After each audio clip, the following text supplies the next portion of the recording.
Oh, young lads, how are you doing? And today we're gonna have a very interesting project which I was playing in MetaQuest VR. Actually, I should mention that I'm a huge anime fan. And those who are not seeing or didn't see any of anime, you should definitely give it a shot. The entry level to become an anime fan is the Death Note, but we are talking right now not about that Note game. We are talking specifically about the Attack on Titans VR, Unbreakable. So virtual reality, it's kind of next. It needs a next big thing and really folks into the notion of using their headsets more than once per week or a month. With Batman Arkham Shadow showcasing impressive VR movements, a compelling implementation of the Gotham universe within Meta's line headset that could be future and it's gonna be bright for virtual reality. Now, more than ever, virtual players deserve fun experiences that can only be showcasing VR setup. If these experiences bring along access to understand IP, that's even better. Earlier this year, Universal ENC released Attack on Titan Unbreakable in early access for the MetaQuest platform. I didn't know that early access was supported on Quest, but it was too good for pay us for $5. Featuring fully licensed characters, stellar voice acting, a roadmap of additional content alongside of competitive price point, Unbreakable looked very to be VR experience that stuck true its source material while also offering players a fun gameplay. Fast forward several months, Attack on Titan's VR Unbreakable is now ready for its full 1.0 release, bringing two additional chapters, new weapons, and a co-op mode. Player alongside an updated price. I'm pleased to see Universe and add much so much in little time, all the while sticking to the roadmap. Without further ado, let's dive in to see how Unbreakable for us our fully fledged VR experience is. Attack on Titan VR Unbreakable is a fun game. Don't get me wrong, I've spent several hours swinging throughout the walled city and cutting the titans down, limb for a limb. There was just a deep part of me that cannot look past the missed opportunity in throughout immersion and gameplay variety. Its presentation prioritizes mission-based complexion and high scores instead of deep dive into the world of Attack on Titan. If you wanted a unique story or even a canon narrative told within the walls, you won't get it. Instead, you get a highly replayable conflict attacking trials that will reward you for mastering momentum-based movement that would make Spider-Man cry. Well, not in Sony Game Spider-Man, but you get the message.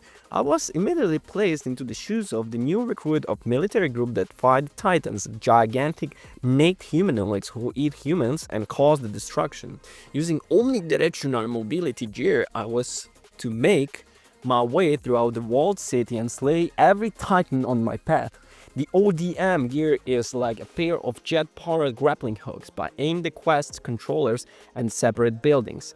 I could essentially swing from building to the building like a Spider-Man, but restricted the snap turning. I also should mention that those who have um, a bad like feeling of the space, you guys should try a little bit not that hard because it might might have a nausea. There's many deep mastery curve associated with getting ODV moment just right. Moving from joysticks while flying throughout the air let me swing around buildings and take advantage of the momentum I have built. My first few hours of aerial gameplay was a struggle, but mastering aerial staffing and swinging into battles was all more satisfying. By the fifth hour, I began to wish that someone would make a VR Spider-Man game honestly.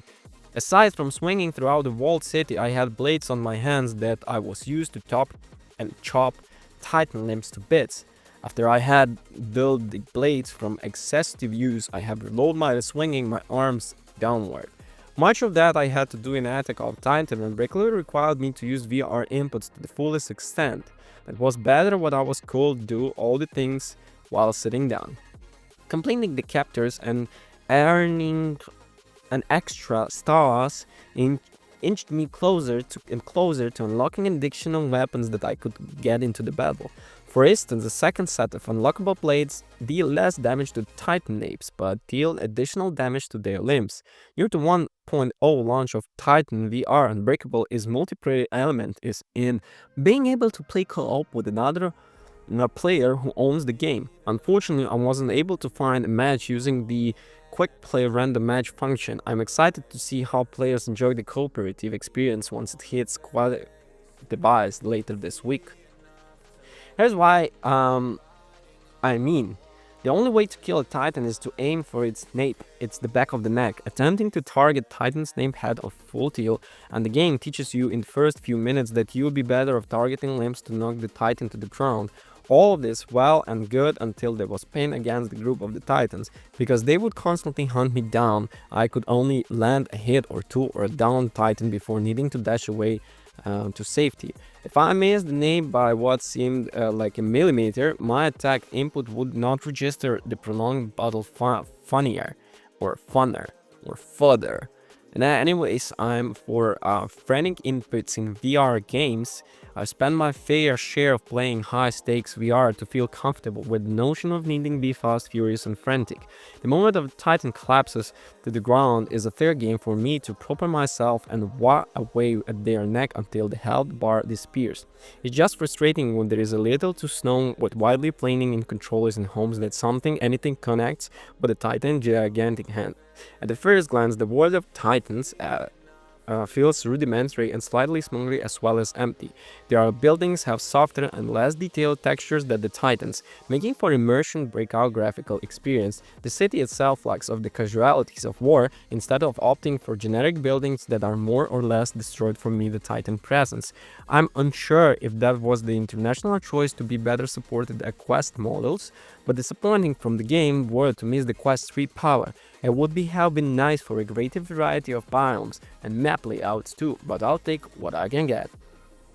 So it is good, it is really good, and before I end this video, let's talk about the game pricing. Prior to the full launch, the early access price for Chapter 1-2 was like $4.99, going for on rising $7.99, and the Part 2 content was this released on the 17th will remain separate purchase for $12, regardless if you purchase the first two chapters prior to the day. Assuming you haven't yet purchased the game, it's around $19.99 for Attack on Titans.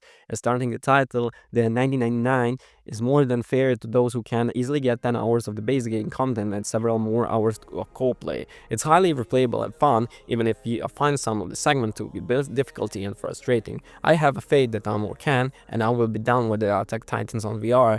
It's leaving an early access tomorrow, and it has already been left from the early access, honestly. So definitely thank you for your attention. You have a wonderful day. Please like, comment, and subscribe, and play please VR games. Thank you. Let's give it a boost. Let's buy the games. We have to make the industry alive. # VR industry is alive. Peace.